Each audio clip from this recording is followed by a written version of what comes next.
What's up, guys? This is Eric Arceneaux, professional vocal coach and recording artist. I know it's been a minute, but I'm back with another edition of Ask Eric. As always, you guys have questions, and I've got answers. Eric, talk to him. Something so beautiful. I see what I want. I know what I want. And that's to be with her. Even though I'm not what she's used to, we can still be cool. I'm just a chill dude, and I hope she can. Today, I'm going to be addressing what has surely been the most asked question over the past couple months.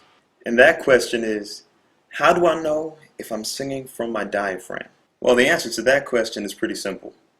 If you're a human being watching this video right now, and you happen to be breathing, then any singing that you'll be doing will definitely be from your diaphragm. How can I be so sure? Well, you see, all singing is from the diaphragm, because all breathing is from the diaphragm. So if you're breathing, you have no choice but to use the diaphragm. Quick anatomy breakdown. The diaphragm is simply a dome-shaped muscle that resides within the ribcage. When we inhale, it moves down and acts as a suction or a pump and draws air into the lungs. When we exhale, it moves back up, allowing the air to be released. So if it's that simple, then what's all this talk about singing from the diaphragm? Well, let's break it down a little bit further and get more specific with the phrases and terminology. Yes, it's true that all breathing is from the diaphragm. However, there is definitely a difference, or there definitely can be a difference, in the quality of that diaphragmatic action. For many singers, left to their own devices, they will do what we call a shallow, or what I call a tight breath. So the diaphragm will have limited movement, and you'll see outwardly heaving of the chest and sucking in of the stomach. And so they take that Superman breath. And so it's up and it's high like this, really tight. The problem with this is that when you take this high, tight breath, you immediately get a tight throat before you even begin singing. Also, you use a very small portion of your lungs when you take this high breath, when most of your lung tissue is not only lower, but also in your back. So this is a really inefficient use of your lungs. Also, since this breath is so tight, the natural suction response of the diaphragm can't fully be utilized. So you have to laboriously heave every single breath. Laboriously, is that a word? I always make up words. But you have to really heave every breath. So if I were to sing with this high, tight breath, immediately might never be tight. I would be squeezed. Something so beautiful. And I'd heave in the next breath. I see what I want. Ugh. It's exhausting just demonstrating it. And what's worse, it can lead to a myriad of vocal disorders. Tight breathing like that is one of the main culprits of excessive vocal weight for those of you that want to free up your chest voice range. So, what's the solution?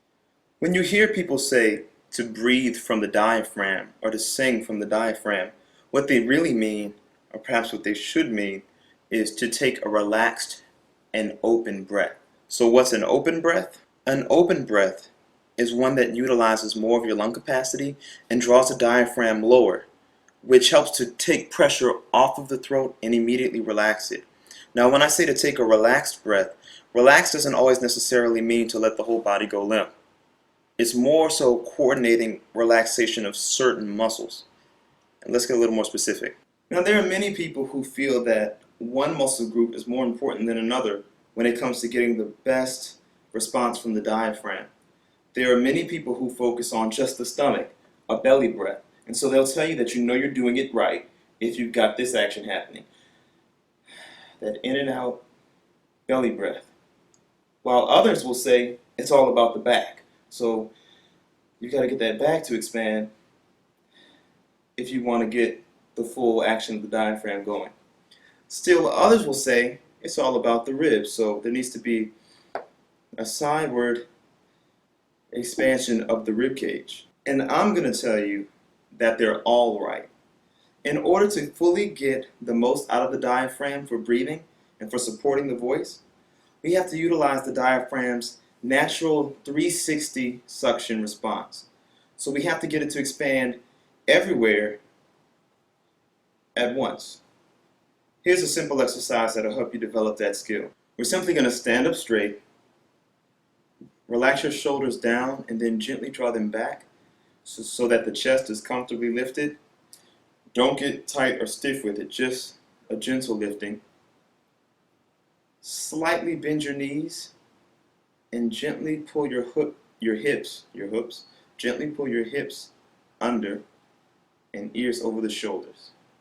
You might feel a little awkward with this, but it should help to straighten you up, and it makes breathing easier. Now that we've gotten our good breathing posture, we're going to make little claw-like talons with the hands, and we're going to squeeze the body. We're going to grab the part in between the rib cage and the pelvis. Too high up is ribs, too low is pelvis, but in between there's a part that we can squeeze. So what we're going to do is we're going to squeeze firmly so that we feel pressure from the fingers and the thumbs, and then we're going to breathe so that we expand all these areas at once. And then we exhale. So again, what we're doing is, from a side view, when I squeeze, I'm going to breathe into my fingers at the front so that my stomach expands. I'm going to breathe into my thumb in the back so that my back expands. And I'm also going to breathe into the sides so that I get that full 360-degree action. And then I let go. Again, it's all about getting that 360-degree expansion. So, for this exercise, you just take your time, take in as many little breaths as you need to until you get it as wide as possible. So what we're trying to do with the hands, we're trying to make the hands open up with breath. So we're breathing into this pressure. So we squeeze, and then we breathe into that pressure and make our hands expand, the thumbs and the fingers. So, in essence, what I'm doing is opening the stomach part, opening the back part, and opening the side part all at once. What this is going to do, it's going to train your body to start drawing that breath in deep on its own, so that when it comes time for you to sing, you don't have to say, okay, Eric said breathe like this. No, you'll just be able to go right to it. Understood? Now, I know you're going to ask me this, so I'm going to answer it in advance. How many times a day should you practice this? As frequently as you can. I think a smart thing to do would be to do a good 10 repetitions before you begin your vocal exercise warm-up. So what you would do is squeeze, breathe into your fingers and your thumbs.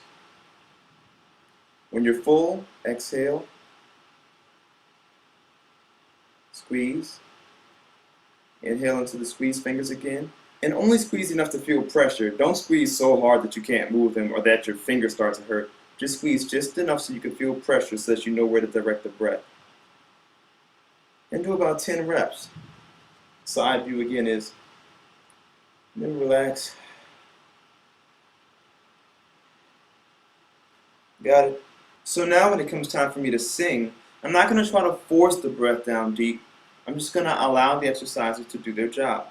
I'm going to stand with a decent posture, and I'm going to allow the breath to drop this time. So instead of this breath, I'm going to relax this, and I'm going to let the body expand throughout the whole torso. Remember, guys, I'm not saying that the chest is evil. Let the breath travel up to the chest. It's just that it needs to feel from the bottom up. We want full torso expansion. You should feel like you're taking in a full body breath, or at least a full torso breath, as opposed to just a chest breath. So remember before with the I see what I want, that high chest breath. I see what I want. If we relax it, I see what I want. See what a difference that is? And since it drops off so much weight from my chest voice, I have room to move and embellish. I see what I want. See? It's one of those little secrets that will grant you so much freedom. It'll make mixing easier and all that stuff. Since we've gotten that great diaphragmatic action from the inhale, we don't need to do anything special to get the breath out. All we need to do is relax. I'm about to contradict so much of what many of you have been taught about singing from the diaphragm. But it's not at all about rock hard abs. I think I've mentioned that before in some of my other videos. If you do this, you will feel like your voice weighs a ton.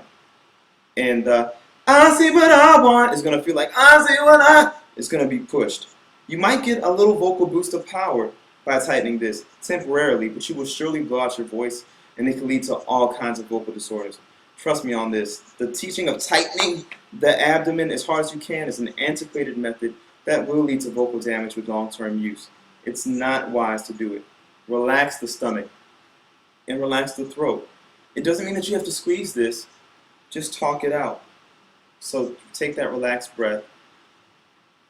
And I see what I want. It's easy. There's no strain.